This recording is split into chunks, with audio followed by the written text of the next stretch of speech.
আসসালামু আলাইকুম। চিংড়ি বড়া করতেছি আজকে শুক্রবার যেহেতু। তো প্রত্যেক শুক্রবারে আমার কিছু না কিছু স্পেশালি করতে হয়। আজকে শুক্রবার উপলক্ষে চিংড়ি বড়াটাই স্পেশাল কিছু। তো আপনারা শুক্রবারে কে কী করেন? আমি শুক্রবারে কোনো না কোনো কিছু স্পেশাল করি। আজকে বেগুন ভাজি আর চিংড়ি বড়াই করতেছি। চিংড়ি বড়া খাওয়ার আগে গরম গরম খেলে ভালো লাগে, মানে ভাতের সাথে গরম গরম খেলে ভালো লাগে। খাওয়ার আগেই গরম গরম ভাজি করে গরম গরম খেলে ভালো লাগে। তো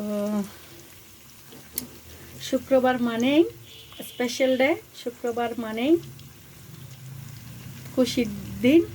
সবার সব কিছু বন্ধ থাকে, চাকরি বলেন, স্কুল বলেন, কলেজ বলেন। তো আমার ছেলেরও শুক্রবারে সব কিছু থাকে, প্রাইভেট বন্ধ থাকে, কলেজ বন্ধ থাকে। তো বাসায় যেহেতু থাকে কিছু না কিছু স্পেশালি করতে মন চাই। সবাই দোয়া করবেন, ছেলের সামনে এক্সাম, একটু দোয়া করবেন। ভালো থাকবেন সবাই। আসসালামু আলাইকুম।